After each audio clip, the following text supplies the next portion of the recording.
শিক্ষার্থীদের ভিতরে যারা এই কর্মকাণ্ড করেছেন তারা অনেক বড় ভুল করেছেন। বাংলাদেশ সরকারের সম্মানিত উপদেষ্টা এবং খ্যাতিমান রাজনৈতিক বিশ্লেষক মাহফুজ আলম জাহাঙ্গীরনগর বিশ্ববিদ্যালয়ে এক আলোচনা অংশগ্রহণকালে ছাত্র রাজনীতির বিষয়ে মত প্রকাশের পর সহিংসতার শিকার হন। কিন্তু আমি মনে করি যে যারা আন্দোলন করেছেন জুলাইয়ের গণঅভ্যুত্থানে তারা আমার উপর হামলা করেনি, হামলা করেছে যারা এই আন্দোলনের নামে স্যাবোটেজ করতে চেয়েছেন।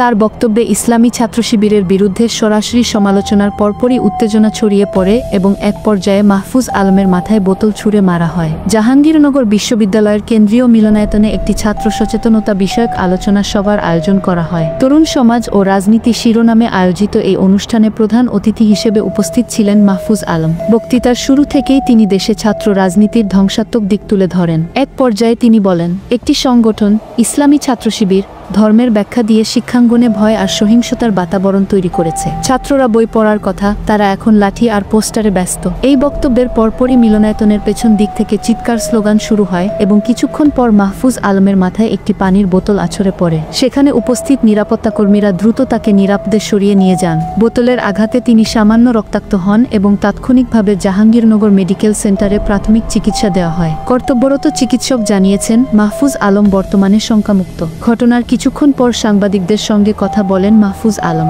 তিনি বলেন, আমি ভয় পাই না। সত্য বলতে গেলে মাথায় বোতল লাগতে পারে, তবুও আমি থামব না। যারা আলো ভয় পায় তারাই ছায়া থেকে হামলা চালায়। এ ঘটনার পরপরই বিশ্ববিদ্যালয় জুড়ে আলোচনা সমালোচনার ঝড় ওঠে। শিবিরপন্থী কিছু শিক্ষার্থী অভিযোগ অস্বীকার করে বলেন, এই ঘটনাটি উদ্দেশ্যপ্রণোদিতভাবে আমাদের নামে চালানো হচ্ছে। শিবির কখনো ব্যক্তিগত আক্রমণে বিশ্বাস করে না। তবে একাধিক প্রত্যক্ষদর্শী জানিয়েছেন, মিলনায়তনে বসে থাকা কয়েকজন পরিচিত শিবির সমর্থক উত্তেজনার সৃষ্টি করে এবং তারা সরাসরি মাহফুজ আলমকে উদ্দেশ্য করে কটূক্তি করে। জাহাঙ্গীরনগর বিশ্ববিদ্যালয় প্রশাসনের পক্ষ থেকে জানানো হয়েছে, ঘটনার তদন্ত চলছে এবং দোষীদের শনাক্ত করতে সিসিটিভি ফুটেজ পর্যালোচনা করা হবে। উপাচার্য এক বিবৃতিতে বলেন, আমাদের ক্যাম্পাসে মত প্রকাশের স্বাধীনতা আছে, কিন্তু সহিংসতা বরদাস্ত করা হবে না। আমরা কঠোর ব্যবস্থা নেব।